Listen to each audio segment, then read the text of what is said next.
آ گئے رضی اللہ تعالیٰ عنہ، اے اللہ کے رسول صلی اللہ علیہ وسلم، میں نے 2 دھاگے لیے ہیں، تکیے کے نیچے رکھے ہیں، مجھے ان کا سیاہ سفید ہونا مجھے سمجھ نہیں آ رہا۔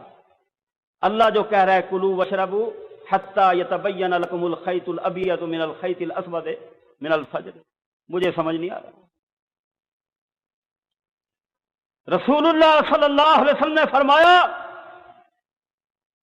اس سے مراد افق کے اندر جو سیاہی اور سفیدی ہوتی ہے وہ جو دھاری اور ڈوری ہے وہ مراد ہے، قطعی جنتی ہے، متقی پرہیزگار ہے، عربی جانتا ہے، لیکن قرآن سمجھنے سے قاصر ہے۔ نبی صلی اللہ علیہ وسلم کی زبان سے قرآن سمجھ آ رہا ہے۔ اس لیے میرے بھائیوں، اس فتنے سے اپنے آپ کو بچاؤ، اپنی اولادوں کو بچاؤ، لوگوں کو اس بات کا درس اور سبق دو، تلقین کرو کہ کوئی عربی دان، کوئی متقی پرہیزگار، کوئی ایسا شخص صحابہ سے نہیں بڑھ سکتا۔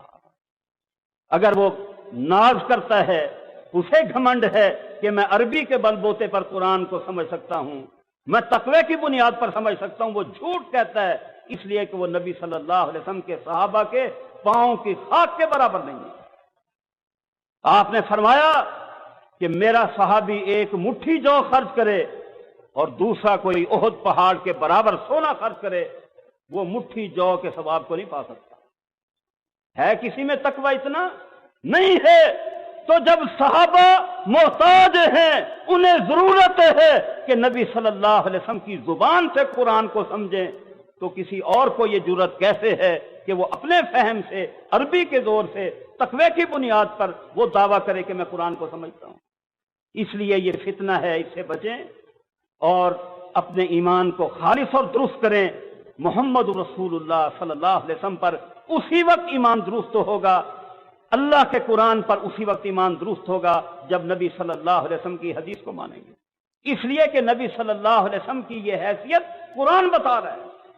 جو قرآن کو کلی طور پر مانے گا، وما ينطق عن الهوى ان هو الا وحی یوحی کو مانے گا، وما آتاکم الرسول فخذوہ وما نہاکم عنہ فانتہوا کو مانے گا، من یطع الرسول فقد اطاع اللہ کو مانے گا، ان تطیعوہ تہتدوا، جو ان آیات کو مانے گا۔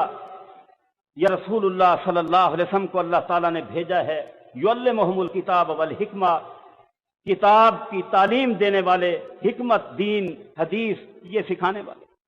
صرف قرآن پڑھ کر آپ نے نہیں سنایا، بلکہ تعلیم بھی دی ہے، تزکیہ بھی کیا ہے، حکمت، حدیث یہ بھی سکھائی ہے۔ اس لیے جس کا ایمان قرآن پر صحیح ہوگا وہ حدیث پر ایمان لائے گا، اسے دین شریعت سمجھے گا، اور جس کا ایمان صحیح معنی میں حدیث پر نہیں ہے، حقیقت میں اس کا ایمان قرآن پر نہیں ہے۔ اللہ تعالی ہمیں سمجھ کی، عمل کی توفیق دے۔ آپ تمام ساتھیوں نے توجہ سے باتیں سنی ہیں، اللہ تعالی اس کو قبول کرے اور ہمارے لیے آخرت میں اس کے لیے اسے ذخیرہ بنائے اور ہماری نجات کا سبب بنائے۔ وآخر دعوانا الحمدللہ۔